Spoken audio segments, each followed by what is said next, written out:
Indonesia dalam kualifikasi Piala Dunia 2026 putaran yang ketiga, yang mana timnas Indonesia ini sekarang mendapat tempat ya di mata para penggemar sepak bola, bukan sejak di Asia Tenggara, sekarang dunia. Menjadi perhatian nih Bang Aska. Jadi macam mana prediksi Bang Aska kalau dalam situasi sekarang ini melihat penampilan timnas Indonesia? Oke. Memang sekarang ini Indonesia, Bang Teguh ya, adalah satu tim yang disoroti oleh media di dunia ya. Sebab mereka punya pemain berkualitas yang bergrade A itu, dia melebihi nilai tim-tim yang ada di ASEAN. Contohnya Malaysia, Vietnam, Thailand. Malaysia punya nilai pasar ke semua pemain, 25 pemain yang ada dalam tim Malaysia hanya 120 miliar begitu. Tapi Indonesia nih, kalau masuk lagi Miss Helges, ini sudah jauh meninggalkan tim-tim Malaysia, Vietnam, Thailand, hampir ke 500 miliar ke atas. Itu Indonesia punya nilai pasar untuk pemain-pemain yang bergrade A ini semua. Sebab itu dia disoroti oleh media-media Eropa terutamanya. Karena pemain-pemain dari Belanda yang sudah memang bermain dengan timnas Belanda masuk pula ke timnas Indonesia. Oke, contohnya macam Miss Hilges itu. Dia sudah pernah bermain dengan timnas Belanda U21. Begitu juga dengan Martin Paes, pernah bermain dengan timnas Belanda U21. Kemudian beberapa pemain lain lagi lah. Jadi bila sudah mereka ini bermain dengan tim Belanda, timnas nasionalnya, ini berarti pemain ini punya nilai pasar yang tinggi dan punya pengalaman yang luas. Minit bermainnya cukup. Sebab itu bila masuk dengan dia masuk di timnas Indonesia, dia menjadi sorotan. Oke, contohlah Bang J Ejas kan? J Ejas, dia main di Serie A Italia. Itu satu-satunya pemain timnas Indonesia sekarang bermain di kasta paling tertinggi di Italia. Sama juga kalau contohlah seorang lagi pemain yang bakal untuk dibawa masuk, Ian Matsin. Ini pemain yang cukup pengalaman. Di antara semua pemain Indonesia yang ada, kalau Ian Matsin ini dapat masuk ke dalam timnas Indonesia, semua pemain yang lainnya akan tenggelam. Karena nilai pasarnya 695 miliar. Sedangkan Profesor Tomaye sejak baru 52 miliar. J-Ejas tadi berapa? J-Ejas pun lebih kurang macam Tomaye. Dia baru 40 miliar. Dia punya nilai pasar. Oh, artinya Matsen ini lebih tinggi nilainya. Lebih tinggi lagi. Sebab dia sudah pernah bermain dengan Aston Villa, dia sudah bermain dengan Chelsea, dia sudah bermain dengan Dortmund. Ini semua klub-klub yang tertinggi di Eropa. Di Belanda, di Inggris, di Jerman. Jadi kalau melihat sudah 2 laga yang ditempuhi oleh timnas Indonesia pada grup C, putaran yang ketiga ini kan, melihat tentang kekuatan timnas Indonesia sepanjang 2 laga, di situ kalau bagi saya lah kan dapat menilai Indonesia ni dia mampu mengimbang dengan Arab Saudi yang menjadi langganan Piala Dunia dan juga Australia. Jadi melihat tentang penampilan timnas Indonesia, selepas ini dia akan menghadapi Jepang, China dan Bahrain. Jadi dari segi apa yang Bang Aska dapat analisa daripada siri-siri perlawanan yang ditempuhi oleh timnas Indonesia bagi menghadapi 3 tim lagi nih. Jadi bagaimana jangkaan ataupun prediksi Bang Aska untuk mereka, sama ada mereka nih boleh melepasi cabaran ini atau tidak? Oke, kalau kita berbicara ya, bahas secara positif lah, Indonesia ini dia memang dalam proses menuju ke Piala Dunia. Jadi saya teringat kata-kata Bapak Erick Thohir. Bapak Erick Thohir bagi tahu sudah alang-alang kita ke round ketiga, round ketiga, putaran ketiga kualifikasi Piala Dunia ini. Apakah salahnya alang-alang kita ke Piala Dunia? Itu Bapak Erick Thohir punya pandangan dia jauh, pemikiran dia jauh. Jadi sebab itu dia coba melobi semua pemain-pemain ternama di Eropa masuk ke timnas Indonesia. Oh. Antaranya tadi Michelges, Ada 2 orang nih ya, Michelges, Eliano. Eliano Rendes, kemungkinannya Ian Maxin dan juga Kevin Dix. Kevin Dix ini juga pengalaman nih. Itu dalam proses juga untuk dibawa masuk. Jadi peluang Indonesia ini sebenarnya sangat luas. Sebab bila dia sudah dapat seri dengan Australia, dia seri dengan Arab Saudi. Ini dua-dua Piala Dunia penyelenggaraan nih. Oh guys, Piala Dunia. Piala Dunia Nah, ini mau di garis bawah yang dihadapi oleh timnas Indonesia yang boleh seri. Iya. Yang selalu menjadi langganan Piala Dunia. Oke, menarik nih, menarik.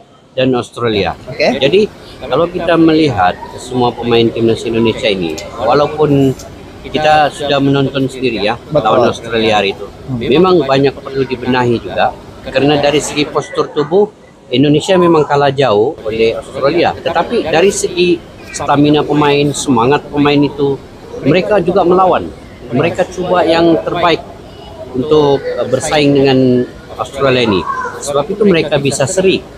Kalau tim lain mungkin Australia sudah dapat 4 gol, 5 gol masa itu. Betul. Tapi timnas Indonesia adanya Martin Paes itu dapat menyelamatkan lebih kurang 4 atau 5 lah percobaan yang berbahaya dari Australia. Jadi saya punya pandangannya melawan Bahrain tanggal 10 Oktober bermain di Bahrain. Kalau Michelges boleh main dengan Eliano Rendes, seorang penyerang gelandang, dapat membantu orang Mangun di atas dengan Rafael Strik. Sebab Bahrain dia menang dengan Australia pun sebab Australia main 10 orang kena kartu merah. Jadi Bahrain dibelasa oleh Jepang 5-0. Jadi Indonesia sebenarnya bisa mengalahkan Bahrain. Bahrain dia menang keberuntungan sih ya lawan Australia. Jadi kalau ditengok ya Bang Aska, grup ini yaitu timnas Indonesia sebenarnya memang sangat berat lah kan bagi menghadapi beberapa tim raksasa Asia seperti Arab Saudi, Australia, Jepang yang sudah tampil di Piala Dunia. Jadi pertandingan melawan tim-tim ini akan menjadi ujian besar bagi timnas Indonesia Bang Aska. Dan ada sesuatu perkara. Namun, itu perkara yang menariknya, Indonesia masih memiliki peluang untuk bersaing dengan Bahrain dan China yang berada pada level yang sedikit lebih seimbang. Setiap poin yang diraih akan sangat penting untuk menjaga peluang lolos ke Piala Dunia 2026 atau setidaknya meraih tempat untuk playoff. Ini begini. Oke, sekarang ini Bahrain dengan China ini dari segi postur tubuh itu sama dengan timnas Indonesia. Malah Indonesia lagi sebenarnya berpengalaman pemainnya sebab semua bermain di Eropa, semua bermain di Liga Belanda, di Liga Inggris, di Liga Belgia, termasuklah pemain-pemain lokal yang bermain abroad di Thailand, di Jepang, contohnya Pertamaran, Marcelino Ferdinand main di Inggris, Oxford City. Jadi kalau melihat pemain Bahrain ataupun pemain China dengan pemain timnas Indonesia yang ada sekarang, sebenarnya pengalaman lagi pemain timnas Indonesia ini. Jadi saya yakin Indonesia bisa mengalahkan Bahrain dan juga China walaupun bermain di kandang lawan. Jadi kalau dorang dapat, mereka ini timnas Indonesia dapat 2 kemenangan, dapat 6 poin, campur poin yang ada sekarang 2, 8 poin. Indonesia hanya memerlukan di posisi yang ketiga atau keempat untuk ke peringkat seterusnya. Kalaulah pun di atas ini Jepang, memang otomatiklah Jepang ini sebab menang semua perlawanan. Menang pun menang besar. 7-0 lawan China, 5-0 lawan Bahrain. Jadi Jepang ini otomatik. Di tangga kedua ini sekarang, ini yang perlu. Sama ada Australia ataupun Arab Saudi ataupun Indonesia yang berpeluang. Sebab 2 tim yang posisi pertama kedua itu otomatik ke Piala Dunia sudah. Tapi yang tangga posisi ketiga keempat dia akan bermain lagi di putaran yang keempat pula. Untuk mereka coba lolos ke Piala Dunia lagi. Jadi banyak lagi proses untuk Indonesia ini. Tapi kalau dia menang lawan China dengan Bahrain, main di lawan ini, kadang bertandang. Iya, bertandang ke lawan ini peluang besar. Sebab main di GBK nanti sudah tentu timnas Indonesia akan all out. Betul. Jadi kalau, kesimpulannya di sini peluang untuk timnas Indonesia memang ada peluang untuk Piala Dunia. Menuju ke Piala Dunia memang Besar. sangat besar. Memang sangat besar. Wow. Kalau dari segi kita cerita fakta dan melihat kepada pemain yang ada, dan dari segi pengurusan di PSSI dan kepelatihan Sinteyong, Bapak Erick Thohir dan Sinteyong sudah tahu sebenarnya Indonesia ini peluang dia besar ke Piala Masya Dunia. Allah, wow, sungguh luar biasa ya. Kalau Pantas saja sekarang ini semua mata tertumpu pada timnas Indonesia. Tertumpu ke timnas Indonesia. Karena dari segi pertama peluang itu memang ramai yang menjangkakan bahwa timnas Indonesia pasti akan menembusi sampai ke final. Betul. Jadi ada 2 laga yang akan timnas Indonesia hadapi di Gelora Bung Karno. Ya, oke. Itu di bulan November, tanggal 14 dan juga tanggal 19. Tanggal 14 lawan Jepang, tanggal 19 lawan Arab Saudi. Ini peluangnya kalau lawan Jepang ini mungkin sulit sedikit, sebab kita tahu Jepang ini memang di ASEAN ini pun dia nomor 1. Tetapi tidak mustahil Indonesia kalau di GBK buat kejutan juga. Sebab akan Iya. ada 2 Pemain baru. Itu yang kita dapat. ini yang kita mau tengok ini, pemain baru ini, Misilges dan juga Eliano Rendes. Ini yang memang sudah sah ke Indonesia. 30 bulan ini lusa orang akan mengambil sumpah damai ini sudah dan boleh bermain. Ini sudah confirm. Cuma yang 2 lagi, Ian Matsin, Kevin Dix ini belum confirm lagi. Tapi 2 ini pun yang kira mahal lah sudah. Misilges ini kemarin main dengan Manchester United. Dia punya klub FC 20, seri 1 sama. Misilges banyak menyelamatkan keadaan. Penyerang-penyerang Manchester United pun dah dapat tembus. Gornacao pun susah mau tembus. Gornacao yang pernah di sliding oleh Asnawi itu. Asnawi, Masya Allah. Itu pun Jadi susah mau tembus. bermakna di sini untuk kepastian dan juga untuk timnas Indonesia dapat melaju pada ke final memang sangat berpeluang besar, apatah lagi dengan detik yang tepat dan semangat yang tinggi ya. Ditambah lagi dengan dukungan yang penuh dari supporter Indonesia.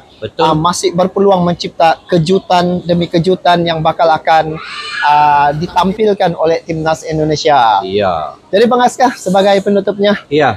Ya Bang Teguh, sebenarnya banyak lagi kita mau ulas, tetapi ini mungkin sedikit analisa dan dari masa ke masa kita coba melihat ya perkembangan timnas Indonesia. Kita akan pantau terus sampailah ke putaran akhir Piala Dunia itu. Jadi untuk perlawanan terdekat ini, Indonesia lawan Bahrain dan juga Indonesia lawan China, saya pasti Indonesia akan beroleh kemenangan. Ini dari segi kita cerita fakta yang saya cerita tadi. Pemain dan juga situasi kondisi konsisten kepengurusan Indonesia di bawah Bapak Erick Thohir dan Sinteyong pasti akan ada taktikal baru. Jadi itu tidak mustahil mereka ini akan dapat memenangi dua perlawanan ini. Jadi kepada semua supporter lah yang ada di Indonesia ataupun di luar Indonesia di Arab, beri dukungan sepenuhnya kepada Indonesia, dan kami juga bersama Bang Tengku dan teman-teman yang lain tetap akan terus rapat dengan perkembangan ini. Kami akan analisa dari masa ke masa dan mendukung sepenuhnya Bang Tengku. Betul. Jadi itu saja Bang Tengku. Itu saja. Jadi guys, sepanjang analisa ini banyak masukan-masukan dan kita doakan sama-sama agar timnas Indonesia dapat melakukan yang terbaik, dan sebagai satu-satunya dari ASEAN yang telah sukses melaju pada putarannya ketiga adalah Indonesia. Jadi kita doakan guys, semoga timnas Indonesia dapat melakukan yang terbaik untuk perlawanan yang akan mereka hadapi selepas ini. Sampai jumpa lagi. Assalamualaikum warahmatullahi wabarakatuh.